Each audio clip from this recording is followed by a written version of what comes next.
आणि ईस्टरच्या अगोदर ईस्टरची तयारी करण्यासाठी 40 दिवसाची उपवासाची सुरुवात झाली. येशू ख्रिस्ताने उपवास केले म्हणून 40 दिवस उपवास करण्याची सुरुवात झाली. आणि येशू ख्रिस्ताचं बलिदान व्यर्थ जाऊ नये, त्याने जे बलिदान केलं, त्याने जे दुःख सहन केलं, याची कायम आठवण राहावी म्हणून 40 दिवस सुरू झाले. आलं लक्षामध्ये? एक टाळ्याचं अर्पण देवाला द्या. जर पहिल्या मंडळीने हे उपवास चालू केले नसते, पहिल्या शतकात, तिसऱ्या शतकात, 5व्या शतकात, 6व्या शतकात, 8व्या शतकात, 10व्या शतकात जर या उपवासावर भर दिल्या गेली नसती तर आज मंडळीमध्ये उपवासच राहिले नसते.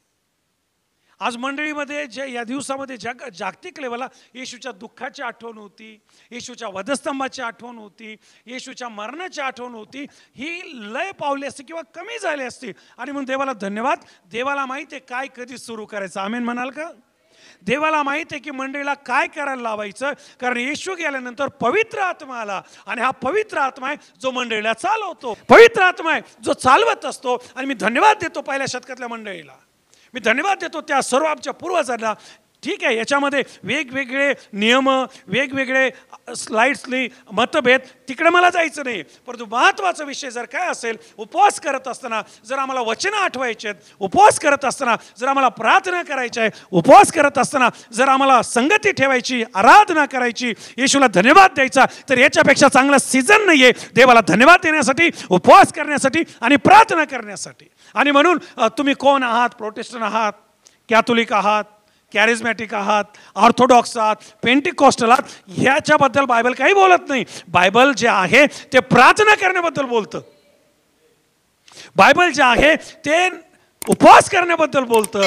बायबल जे आहे ते वधस्तंभ गाजवण्याबद्दल बोलतंय. बायबल जे आहे येशू उठला हे सांगण्याबद्दल बोलतंय. बायबल जे आहे येशूच्या मरणाबद्दल बोलतंय. बायबल जे आहे मंडळीच्या एकत्र येण्याबद्दल बोलतंय. बायबल जे आहे ते पवित्र आत्म्याच्या सामर्थ्याबद्दल बोलतंय. आणि बायबल जे आहे ते देवाच्या कार्याबद्दल बोलतंय.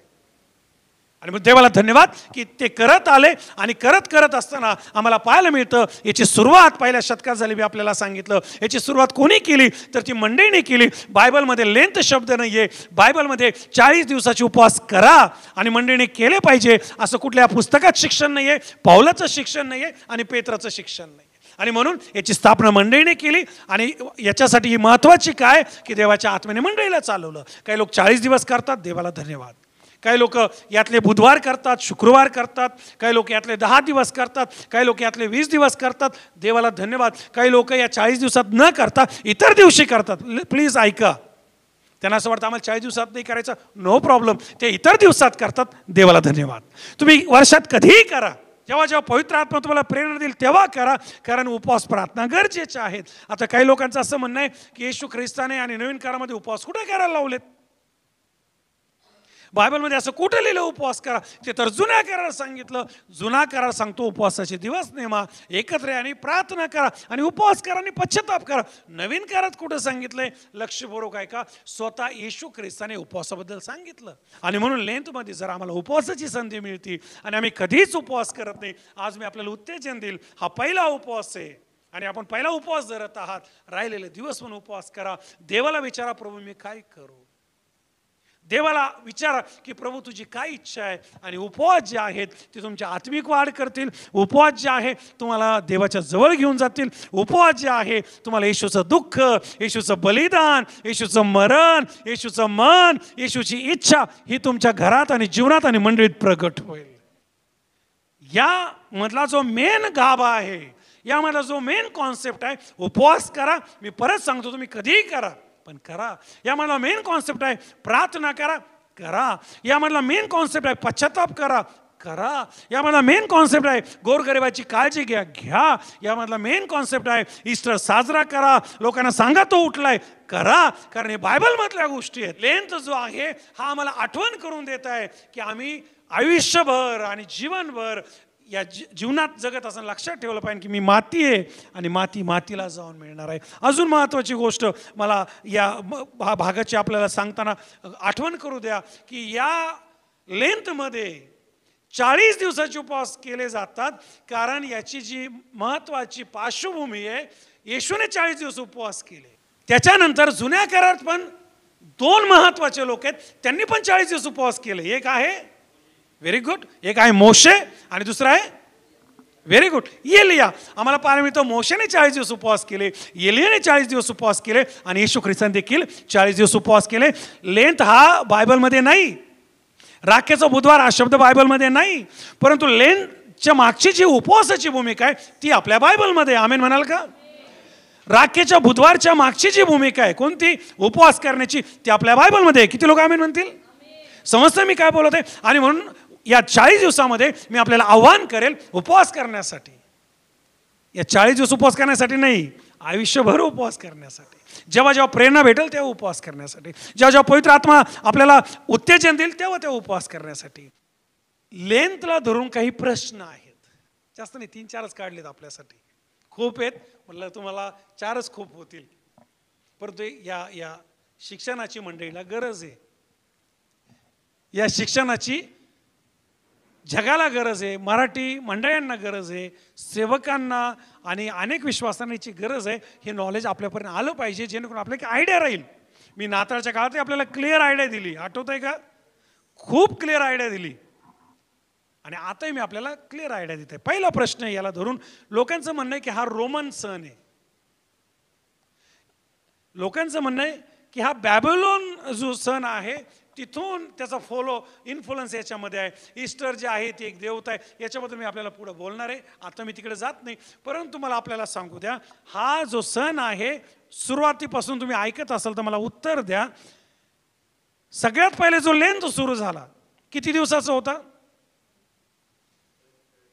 Very good. सुरुवातीला जो लेंथ आला तो लेंथ 45 ते 46 दिवसाचा होता, लिपिक इयर धरून. पहिला जो दिवस होता उपवासाचा पहिल्या शतकात कोणता होता? मी का तुम्हाला हे विचारतोय, कारण आरोप काय आहे की हा पॅगन म्हणजे काय माहितीये का? ख्रिश्चन सण नाहीये किंवा ख्रिश्चन लोकांचं हे पद्धत नाही, परंपरा नाही, कोणाकोण तरी घेतली. जर कोणाकोण तरी घेतली तर रविवारचा बुधवार का झाला? बोलो येशू मसीह की. कोणाकोण तरी घेतली तर 46-45 दिवसाचे 40 दिवस का झाले? कोणाकोण तरी घेतली तर पहिले पाणी नव्हतं नंतर पाणी का आलं? कोणाकोण तरी जर घेतली तर पहिले मटण कंपल्सरी सगळे दिवस नको होतं, मग मध्ये जे उरलेले गुरुवार शनिवार इकडे मटण सुरू का झालं? तुम्हाला समजतं मी काय बोलतो? कुठला सण जर कुठून घेतला त्याला काटेकोरपणे नियम असतात. कोणाकोण जर घेतला तर याच्यामध्ये बाप्तिस्मा का आला? त्याला 40 दिवसाचे उपवास का करायला लावले? तुम्हाला समजतंय चर्च तुम्हाला? आणि हे सगळं काय दाखवतं की हा जो सण आहे ना हा रोमन लोकांकडून घेतलाय, हा जो लेंथ आहे ना हा कुठल्या बॅबिलोनकडून घेतलाय ना मिस्री लोकांकडून घेतलाय. हा देवाच्या आत्म्याने मंडळीला करायला लावलेली एक मुवमेंट आहे. जशी आज रात्री देवाने आपल्याला इथं जमायला लावलं आणि नाईट प्रेयर करायला लावली, तशी ही मुवमेंट आली. हा जो प्रश्न आहे की हा पॅगन त्या ठिकाणचा सण आहे हे बिलकुल चुकीचं आहे. ही देवाची कृपा झाली आणि आम्ही पाहतो की देवाच्या लोकांनी जुन्या काळातून उपवासाची भूमिका घेतली. येशूचं दुःख घेतलं, येशू 40 दिवसाचे उपवास घेतले, मोशेचे उपवास घेतले, एलियाचे उपवास, हे सगळं डोळ्यासमोर ठेवलं, बाप्तिस्मा त्याच्यात घातला आणि काय सुरू झाला?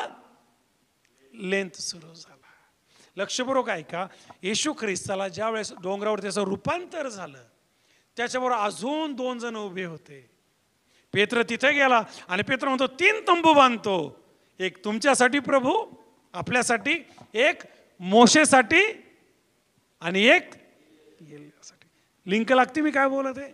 आणि म्हणून उपवासामध्ये 3 लोक प्रामुख्याने धरले जातात. त्याचे प्रश्न आहेत. पहिला प्रश्न आहे की हा कुठून तरी आलेला सण आपण घेतला. बिलकुल असं नाही. जर तसं असतं तर आम्हाला त्याचा उल्लेख पाहायला मिळाला असता. त्याचा उल्लेख कुठंच नाही. म्हणून जर कोणी म्हणतं की हा इकून घेतलेला सण आहे, तिकून घेतलेला सण आहे, तो मेन लाईनचा लोकांचा आहे, कॅथोलिक लोकांचा नाही. मी परत तुम्हाला सांगतो, मेन लाईन असेल, कॅथोलिक असेल, हे सगळं नंतर आलं. पहिल्या शतकात सगळे एक होते. Hallelujah, hallelujah. सगळे एक होते आणि एकीने त्यांनी सुरू केलेली ही मुवमेंट आहे. आज कॅथोलिक बांधव वेगळ्या प्रकारे साजरा करतात, प्रोटेस्टंट बांधव वेगळ्या प्रकारे साजरा करतात, लुथरन बांधव, अँग्लिकन बांधव, प्रेस्बिटरियन बांधव, ऑर्थोडॉक्स बांधव, पेंटिकॉस्टल बांधव, जो तो ज्याच्या त्याच्या पद्धतीने जातो. मला तिकडे जायचं नाही, पण मला शेवट हा करायचा आहे या प्रश्नाचा हा, की हा इकून तिकून घेतलेला सण नाही, हा रोमन लोकांकडून घेतलेला नाही ना, हा कुठून घेतलेला आहे, हा देवाच्या आत्म्याने चालू करायला लावलेला आहे. आणि यात तुम्हाला उपवास करायचे तर करा, त्यांनी केले. तुम्हाला नाही करूशी वाटत तर इतर वेळेस करा. 40 दिवसाचे नाही करायचे तर मी रविवारी शिक्षण देणार आहे. किती दिवसाचे करायचे? पौलाच्या जीवनातून करायचे तर तेवढे करा, पेत्राच्या जीवनातून करायचे तर पेत्राने किती केले तेवढे करा, येशूकडे पाहून करायचे तर तेवढे करा, नेहमीकडे पाहून करायचे तर तेवढे करा. तुम्हाला जिथं देवाचा आत्मा प्रेरणा देईल, पण उपवास असले पाहिजे, प्रार्थना असल्या पाहिजे आणि नीट आऊट असल्या पाहिजे की हा कुठून आलेला सण. राख इकून तिकून आली का? राख योबाच्या पुस्तकातून आली. बायबलमधलं सर्वात जुनं पुस्तक योबाचं पुस्तक आहे. योब हा अब्रामाच्या अगोदर होऊन गेला.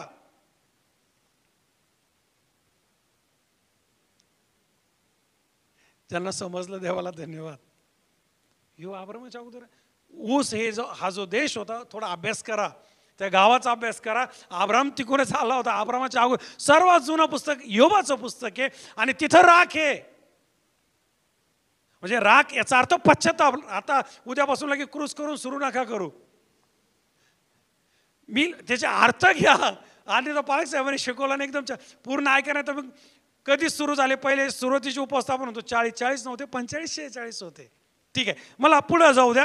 दुसरा जो प्रश्न आहे, आम्ही लेंथ पाळावं की नाही पाळू? प्रश्न लक्षात आला? प्रश्न महत्वाचा आहे का? उत्तर पण छान असलं पाहिजे. मग काय प्रश्न आहे? तुम्ही जे कोणी मला ऐकत आहात, पाहत आहात, लेंथ पाळावं की नाही पाळावं? मी माझ्या संदेशातून अनेक वेळा सांगितलं, जर देवाचा आत्मा तुम्हाला प्रेरणा देतो, जर तुम्हाला पवित्रतेत वाढायचंय, प्रार्थनेत वाढायचंय, समर्पणात वाढायचंय, तुम्ही लेंथमध्ये 40 दिवस धरा. नाही तर तुमचा लेंथ जो आहे हा फेब्रुवारीला चालू होतो, तुमचा मार्चमध्ये चालू होऊ द्या, मेमध्ये चालू होऊ द्या, एप्रिलमध्ये चालू होऊ द्या, पण कधी ना कधी उपवास धरा. उपवास म्हणजे मी परत आपल्याला सांगतो, लेंथ म्हणजे ठरलेल्या तारखेने. लेंथ हा वसंत ऋतू मध्ये येतो आणि लेंथ जो आहे हा 40 दिवसाचा काळ आहे. तुम्हाला जेव्हा धरायचं तेव्हा धरा, पण उपवास धरा, प्रार्थना करा. आणि जर एखादा पाळतोय आणि तो जर बायबलनुसार पाळतोय, पवित्रपणे पाळतो, तर त्याला उत्तेजन द्या, नाव पण ठेवू नका. एखादा जर याला बायबलच्या बाहेर पाळतोय, त्याला नॉलेज नाही, त्यालाही नाव ठेवू नका. तुम्हाला आज नॉलेज मिळालंय, शिक्षण मिळालंय ना, त्याला तुम्ही व्यवस्थित बायबल समजून सांगा की भाऊ तू उपवास करतोय, छान दाढी वाढवली, छान पायात चपला नाहीये, मटण खात नाहीये, परंतु बायबल असं सांगतं, येशूने असं असं सांगितलं, त्याला आशीर्वाद मिळतील आणि तो तुमचे आभार मानेल.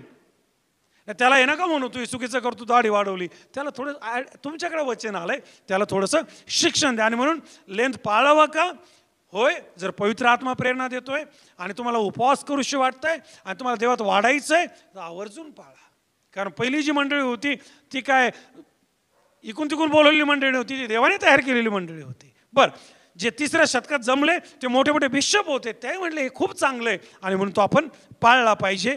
नाही पाळायचं तर माझा फोर्स नाही आहे. बरं, दुसरी महत्त्वाची, अतिशय महत्त्वाची गोष्ट, लेंथ जो आहे हा बिब्लिकल आहे. मी ऑलरेडी अगोदर आपल्याला सांगताना सांगितलं की लेंथ हा शब्द बायबलमध्ये नाही.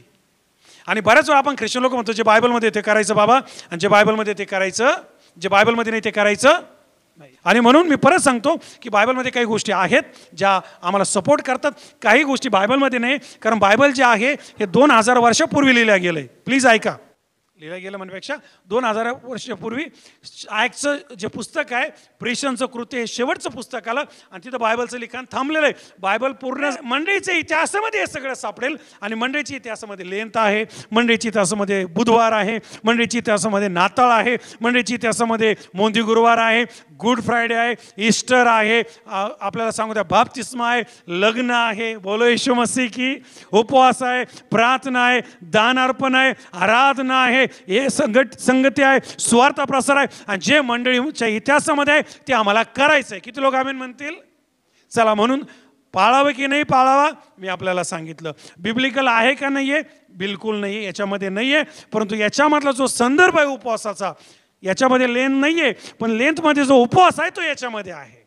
याच्यामध्ये राखेचा बुधवार नाही आहे, पण राखेचा उपवास याच्यात आहे, तो राखेच्या बुधवारमध्ये आहे. आणि शेवटची गोष्ट,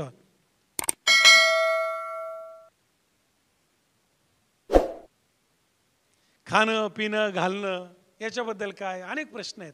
मला आज एक आंटीचा फोन आला, त्यांनी माझा संदेश ऐकला की राखेचा बुधवार लेंथ, आणि त्यांचा मला फोन आला की पाळक साहेब मला उपवास धरायचे आहेत, माझी खूप इच्छा आहे, लक्षपूर्वक ऐका, मला उपवास धरायचे आहेत, माझी खूप इच्छा आहे उपवास करायची, पण मी ताबेदार आहे, मी एका मुस्लिम कुटुंबात कामाला आहे आणि त्या कुटुंबात कामाला असताना ते जे देतात तेच मला खावं लागतं, मी तिथं काम करते राहते आणि त्या कुटुंबामध्ये रोज मांसाहार असतं म्हणे, आणि आता मटण खाऊन तर उपवास धरायचे आहेत. म्हटलं कोणी सांगितलं तुम्हाला?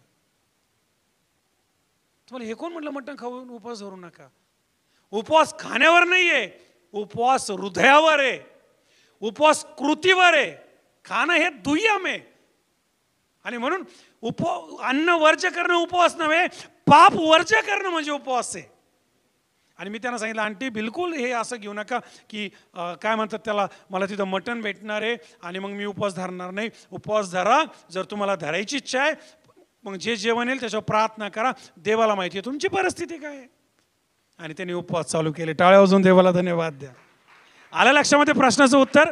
काय खावं, परिस्थितीनुसार काय खावं आणि काय प्यावं. त्याला असं कशात बांधून ठेवू नका, हे खाऊ नको, ते खाऊ नको, ते खाऊ नको. मग राखेचा बुधवारचा रविवार, रविवारचा राखेचा बुधवार, 24 दिवसातून एकदा खाणं, मग दुपारी 3 वाजता खाणं, मग पाणी घेणं, मग 40 दिवस मटण न खाणं, मग शुक्रवारी खाणं, हे सगळे बदल का झाले? हे माणसाने घडवलंय. आणि म्हणून उपवास करताना परत आणि परत सांगतो, आत्मेची तयारी करा, हृदयाची तयारी करा. आजचा आपण उपवास कसा धरला? दिवसभर तुम्ही खाऊन आले असाल, पण आपण ठरवलं रात्री खायचं नाही, रात्री नाईट प्रेयर करायची आणि उद्या खायचं. बरोबर आहे का? हा पण एक उपवास झाला आणि हाही उपवास देवाला मान्य आहे. किती लोक आमेन म्हणतील? किती लोक आमेन म्हणतील? आणि म्हणून हे जे प्रश्न आहेत, खाणं असेल, पिणं असेल, घालणं असेल, मी कोटवर आहे आज राखेच्या बुधवारला. कुठला पाळक पाहिला कोटवर? मी तर आज कोट घालून आलो. कधी घालतो का? अरे विचारतो मी, कधी क्वचित मला चर्चा वाढदिवसाला घालील, बरोबर आहे, नाताळ. मी आज राखेच्या बुधवारी घातला कारण मला माहिती आहे कपड्यात लेंथ नाहीये. शास्त्र सांगतं आपले कपडे नका फाडू, आपलं हृदय फाडा. किती लोक आमेन म्हणतील? का मी कोट घातला लेंथच्या दिवशी? हे सांगायला प्रश्नच उत्तर द्यायला की लेंथ हा कपड्यावर नाहीये. लेंथची सुरुवात झाली होती एका कारणाने, बाप्तिस्म्यासाठी, आणि लेंथचे बदल होत गेले दुसऱ्या कारणाने. आणि सगळे बदल जे आहेत त्याबद्दल देवाला धन्यवाद. आणि म्हणून हा हे नका म्हणू पांढरेच कपडे घालायचे, काळे घालायचे नाही. पालखी मला मी काळा कोट दे म्हटलं, तर त्यांना काळा भेटला नाही. घालण्यावर नाहीये. किती लोक आमेन म्हणतील? खाण्यावर नाहीये. किती लोक आमेन म्हणतील? परंपरेवर नाहीये, पद्धतीवर नाहीये, तुमच्या हृदयावर आहे, तुमच्या समर्पणावर आहे आणि तुमच्या विश्वासावर आहे. म्हणून काय घालावं, काय प्यावं आणि काय करावं यात स्वतःला बांधू नका बहिणी आणि भावांनो. मला शेवट करताना सांगू द्या, या सर्व वचनाचा, शिक्षणाचा लेंथ जो आहे याच्या मागची मंडळीची जी भूमिका होती ती खूप छान होती की येशू ख्रिस्ताचं मरण आठवायचं आहे, येशू ख्रिस्ताचं बलिदान आठवायचं आहे, येशू ख्रिस्ताचा त्याग आठवायचा आहे, येशू ख्रिस्ताने किती दुःख सहन केलं ते आठवायचं आहे. किती छान भूमिका होती. आणि या 40 दिवसामध्ये मंडळी आठवते. आणि माझी प्रार्थना आहे, फक्त 40 दिवसात आठवू नका, तर आयुष्यभर आठवा ना, रोज आठवा ना. कारण येशू ख्रिस्त एकदाच मेला, पण तो आमच्यासाठी कायमचा मेलेला आहे. त्याने सगळ्या जगासाठी कायमचं मरण पत्करलं आणि तो कायमचा उठलेला आहे. किती लोक आम्ही म्हणतील? आणि तो कायमचा परत येणार आहे आणि कायमचा आम्हाला घेऊन जाणार आहे. आमेन. आणि उपवास हे सगळं करत असताना ही गोष्ट लक्षात ठेवा की मंडळीची भूमिका छान होती. त्यात बाप्तिस्मे आहेत. ईस्टरला कितीतरी लोक बाप्तिस्मा करतात. ईस्टरलाच केला पाहिजे असं काही नाही, करतात तर देवाला धन्यवाद, कधीही करा, पण बाप्तिस्मा त्याच्यामध्ये आहे, मटण त्याच्यामध्ये आहे. पण मटण खायचं नाही म्हणून उपवास करू नका, किंवा मला मटणच लागतं मग मी उपवास करणार नाही. कोणी सांगितलं? मटणापाशी उपवास नाही आहे, खाण्यापाशी उपवास नाही. हृदय फाडण्याशी, हृदय समर्पण करण्याशी, पाप सोडून देण्याशी, पश्चाताप करण्याशी उपवास आहे. आमेन, आमेन. आणि आणखी महत्वाची गोष्ट, घालण्यात उपवास नाहीये, दाढी वाढवण्यात उपवास नाहीये. 40 दिवस, फक्त 40 दिवस व्यसन बाजूला ठेवणं आणि 41व्या दिवशी परत व्यसन सुरू करणं, याच्यातही उपवास नाहीये, याच्यातही लेंथ नाहीये. लेंथ मी तर असं म्हणेल, बोलू का, आजचा लेंथ आयुष्यातला आपला जे लेंथ बद्दल आपण ऐकतो तो आज सुरू झाला पाहिजे आणि येशू येईपर्यंत चालू राहिला पाहिजे. तुमचा आणि माझा लेंथ आज सुरू झाला पाहिजे. लेंथ म्हणजे काय?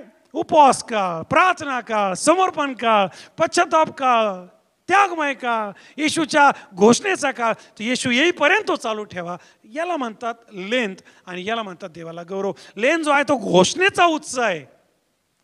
लेंथमध्ये घोषणा दिल्या जातात. काय घोषणा दिल्या जातात? जेव्हा तो गाढवावर बसून आला, काय घोषणा होती? होसाना दाविदाच्या पुत्राला. आहे का घोषणा? देऊ ना आता आपण. काय घोषणा आहे? इथं आपल्या नगरमध्ये फार मोठी फेरी निघते. आपलं पहिलं चर्च फार मोठी फेरी काढतं आणि कोटीत पण येतात, सगळीकडे फिरतात आणि पहाटे एक जोराचा आवाज कोटीमध्ये घुमतो. काय आवाज असतो? जोराचा आवाज असतो. इथे येतात आपल्या जवळ, सगळीकडे जातात आणि सगळे आम्ही जागे असतो. कधी वर जाऊन पाहतो, मोठी घोषणा दिली, प्रभू उठलाय. तुम्ही पुढे बोला. हा हे लेंथ, येशू उठलाय गाजवणं. हा हे लेंथ, येशू गाड्यावर बसला गाजवणं. हा हे लेंथ, येशूने पाय धुतले गाजवणं. हा हे लेंथ, येशू माझ्यासाठी मेला, येशू माझ्यासाठी गाडला गेला, येशू उठला. हा जर आम्हाला लेंथ क्लिअर समजला तर मग कोणी काही शिक्षण देऊ, कोणी काही म्हणू, आम्हाला तिकडे जायचं नाही. कारण आमच्याकडे काय बेस आहे. आणि म्हणून हा लेंथ जो आहे हा आम्हाला पाहायला मिळतं की हा 40 दिवसाचा समय आहे, ज्याच्यामध्ये मंडळी वेळ घालवती, मंडळी उपवास करते, मंडळी प्रार्थना करते. बरं, इतकंच नाही, आम्हाला पाहायला मिळतं हा जो लेंथ शब्द आहे, या लेंथ शब्दाचा उल्लेख बायबलमध्ये कुठेही नाही. हा जो लेंथ शब्द आलाय याचा उल्लेख बायबलमध्ये कुठेही नाही. कारण याची सुरुवात जी आहे आम्हाला पाहायला मिळते की ही येशू ख्रिस्ताच्या नंतर झालेली आहे. आणि म्हणून जर तुम्हाला कोणी कधी विचारलं की लेंथ जो आहे तो कुठून आला किंवा लेंथ बायबलमध्ये दाखवा, तर आपलं बायबल वाचत बसू नका, शोधत बसू नका, आयुष्य निघून जाईल, सापडणार नाही. पण आज लक्षात घ्या की लेंथ हा जो शब्द आहे तो तुम्हाला बायबलमध्ये सापडणार नाही. लेंथ हा जो शब्द आहे हा येशू ख्रिस्ताच्या नंतर आलेला आहे. येशू ख्रिस्ताच्या स्वर्गानंतर, रोवणानंतर हा लेंथ जो आहे हा आम्हाला पाहायला मिळतो सुरू झाला. आणि विशेष करून हा लेंथ कशासाठी सुरू झाला, तर या लेंथचा मेन उद्देश का हा लेंथ सुरू झाला? येशू ख्रिस्ताने केलेलं बलिदान, अखिल मानव जातीसाठी येशूने केलेलं बलिदान याचं स्मरण करण्यासाठी आम्हाला पाहायला मिळतं. येशू ख्रिस्ताने वधस्तंभावर दिलेला प्राण, येशू ख्रिस्ताने सहन केलेलं दुःख याचं स्मरण करण्यासाठी हा लेंथ सुरू झालेला आहे. आणि याचा मेन उद्देश जर काय असेल, लेंथ म्हणजे काय, लेंथ या शब्दाचा अर्थ काय, लेंथचा उद्देश काय, तर लक्षात ठेवा, लेंथ जो आहे ही एक परंपरा आहे. आणि ही परंपरा कशासाठी मंडळींनी सुरू केली? येशू ख्रिस्ताचं बलिदान जे आहे त्याचं स्मरण करण्यासाठी. आता फक्त 40 दिवसाचंच आम्हाला येशूचं बलिदान स्मरण करायचं नसतं, परंतु चला या निमित्तानं का होईना, जो कधी येशूच्या बलिदानाची आठवण करत नाही तो या समयात तरी आठवण करतो. येशूचं जे बलिदान आहे त्याची आम्हाला रोज आठवण करायची. किती लोक आमीन म्हणतील? रोज आम्हाला येशूचा वधस्तंभ गाजवायचा आहे, रोज आम्हाला येशू ख्रिस्ताचं मरण आठवायचं आहे. किती लोक आमेन म्हणतील? रोज येशू ख्रिस्त माझ्या पापासाठी मेलाय हे मला मुखाने कबूल करायचंय. रोज मला येशू ख्रिस्ताच्या मरणासाठी, येशू ख्रिस्ताने या जगात आल्याबद्दल, येशूने आमचं दुःख स्वतःवर घेतलं म्हणून आम्हाला त्याचे आभार मानायचे, धन्यवाद येशूला द्यायचा आहे. आमेन बोला. आणि याचा मेन उद्देश जर लेंथचा काय असेल तर प्रभू येशूचं बलिदान याचं स्मरण करणं, ते सिरियस होणं, 40 दिवसाचं ऑब्झर्वेशन करणं आणि त्या दिशेने जाणं आणि म्हणून हा लेंथ महत्वाचा आहे. उपवास करत आहात प्रभू या शिक्षणाद्वारे खरे उपवास करण्यासाठी, देवाला आवडणारे उपवास करण्यासाठी, देवाच्या वचनातला लेंथ म्हणजे उपवासाचा काळ, प्रार्थनेचा काळ साजरा करण्यासाठी, रूढी परंपरामध्ये न गुंता, कुठल्याही चुकीच्या गोष्टीच्या मागे न लागता, पहिल्या मंडळींनी जी परंपरा आणि जे शिक्षण दिलं त्यातून व्यवस्थित पवित्र आत्मा मार्गदर्शन करेल ते घेऊन पुढे जाण्यासाठी, पापावर विजय मिळवण्यासाठी, ही मातीला मिळणारे हे विचार आपल्या मनात येण्यासाठी, हे जीवन जगत असताना देवाला आपलं जीवन देण्यासाठी येशूचं दुःख, सेवा, मरण, पुनरुत्थान आणि पुनरागमन आठवण्यासाठी मी जाहीर करतो, प्रभू आपल्याला कृपा देव, प्रभू आपल्याला वचनात वाढो, प्रभू आपल्याला प्रार्थनेत वाढो आणि हे आलेलं शिक्षण आपल्या मेंदू किंवा बुद्धीपुरतं न राहो तरी आपल्या हृदयात जाओ, हे आपण कुटुंबात घेऊन जाओ, पवित्र आत्म्याची आपल्याला आठवण करून देऊ आणि या पृथ्वीवर आपण जो काळ आहात या शिक्षणाला आपण इतरांपर्यंत नेऊ आणि या शिक्षणाद्वारे अनेक लोकांना लेनचं जो मिनिंग आहे, लेनचं जे शिक्षण आहे ते प्राप्त हो आणि येणारा जो काळ आहे मंडळामध्ये उपवास सुरू हो, मंडळामध्ये प्रार्थना सुरू हो, मंडळामध्ये पश्चाताप सुरू हो, मंडळामध्ये त्याग सुरू हो, मंडळी आत्म्यामध्ये पेटो, मंडळा नाईट प्रेयर करो, मंडळी आत्म्याने भरो, मंडळ्या देवाच्या राज्यासाठी पश्चाताप करो, मंडळ्या पुढे येऊ, जग जिंकल्या जाओ आणि सर्व मिळून म्हणो प्रभू लवकर येणार आहे, प्रभू लवकर येणार आहे, तो उठलाय, तो गेलाय, तो लवकर येणार आहे आणि आमच्या प्रार्थना देवाला मान्य हो. आणि जर तुम्ही स्वीकारला असेल तर मोठा आमेन म्हणूया. हीच गोष्ट लेंथला धरून आहे. जर आम्हाला लेंथ क्लिअर समजला तर मग कोणी काही शिक्षण देऊ, कोणी काही म्हणो, आम्हाला तिकडे जायचं नाही, कारण आमच्याकडे काय बेस आहे. आणि म्हणून हा लेन जो आहे हा आम्हाला पाहायला मिळतं की हा 40 दिवसाचा समय आहे ज्याच्यामध्ये मंडळी वेळ घालवती, मंडळी उपवास करते, मंडळी प्रार्थना करते. बरं, इतकंच नाही, आम्हाला पाहायला मिळतं हा जो लेंथ शब्द आहे, या लेंथ शब्दाचा उल्लेख बायबलमध्ये कुठेही नाही. हा जो लेंथ शब्द आलाय याचा उल्लेख बायबलमध्ये कुठेही नाही, कारण याची सुरुवात जी आहे आम्हाला पाहायला मिळते की ही येशू ख्रिस्ताच्या नंतर झालेली आहे. आणि म्हणून जर तुम्हाला कोणी कधी विचारलं की लेन जो आहे तो कुठून आला किंवा लेन बायबलमध्ये दाखवा, तर आपलं बायबल वाचत बसू नका, शोधत बसू नका, आयुष्य निघून जाईल, सापडणार नाही. पण आज लक्षात घ्या की लेंथ हा जो शब्द आहे तो तुम्हाला बायबलमध्ये सापडणार नाही. लेंथ हा जो शब्द आहे हा येशू ख्रिस्ताच्या नंतर आलेला आहे. येशू ख्रिस्ताच्या स्वर्गानंतर रोवणानंतर हा लेंथ जो आहे हा आम्हाला पाहायला मिळतो सुरू झाला. आणि विशेष करून हा लेंथ कशासाठी सुरू झाला, तर या लेंथचा मेन उद्देश का हा लेंथ सुरू झाला, येशू ख्रिस्ताने केलेलं बलिदान, अखिल मानव जातीसाठी येशूने केलेलं बलिदान याचं स्मरण करण्यासाठी. आम्हाला पाहायला मिळतं येशू ख्रिस्ताने वधस्तंभावर दिलेला प्राण, येशू ख्रिस्ताने सहन केलेलं दुःख याचं स्मरण करण्यासाठी हा लेंथ सुरू झालेला आहे. आणि याचा मेन उद्देश जर काय असेल, लेंथ म्हणजे काय, लेंथ या शब्दाचा अर्थ काय, लेंथचा उद्देश काय, तर लक्षात ठेवा लेंथ जो आहे ही एक परंपरा आहे. आणि ही परंपरा कशासाठी मंडळींनी सुरू केली, येशू ख्रिस्ताचं बलिदान जे आहे त्याचं स्मरण करण्यासाठी. आता फक्त 40 दिवसाचंच आम्हाला येशूचं बलिदान स्मरण करायचं नसतं, परंतु चला या निमित्तानं का होईना जो कधी येशूच्या बलिदानाची आठवण करत नाही तो या समयात तरी आठवण करतो. येशूचं जे बलिदान आहे त्याची आम्हाला रोज आठवण करायची. किती लोक आमेन म्हणतील? रोज आम्हाला येशूचा वधस्तंभ गाजवायचा आहे, रोज आम्हाला येशू ख्रिस्ताचं मरण आठवायचं आहे. किती लोक आमेन म्हणतील? रोज येशू ख्रिस्त माझ्या पापासाठी मेलाय हे मला मुखाने कबूल करायचंय. रोज मला येशू ख्रिस्ताच्या मरणासाठी, येशू ख्रिस्ताने या जगात आल्याबद्दल, येशूने आमचं दुःख स्वतःवर घेतलं म्हणून आम्हाला त्याचे आभार मानायचे, धन्यवाद येशूला द्यायचा आहे. आमेन बोला. आणि याचा मेन उद्देश जर लेंथचा काय असेल तर प्रभू येशूचं बलिदान याचं स्मरण करणं, ते सिरियस होणं, 40 दिवसाचं ऑब्झर्वेशन करणं आणि त्या दिशेने जाणं आणि म्हणून हा लेंथ महत्त्वाचा. जीवन बदलणारे संदेश, आपल्याला आशा देणारे संदेश आणि आपल्याला देवाच्या जवळ नेणारे संदेश ऐकण्यासाठी आमचं जे YouTube चॅनल आहे पास्टर दीपक थोरात या नावाने, या चॅनलला सबस्क्राईब करा, लाईक करा, इतरांपर्यंत शेअर करा. याद्वारे आपल्या जीवनामध्ये मोठ्या गोष्टी झाल्याशिवाय राहणार नाही. God bless.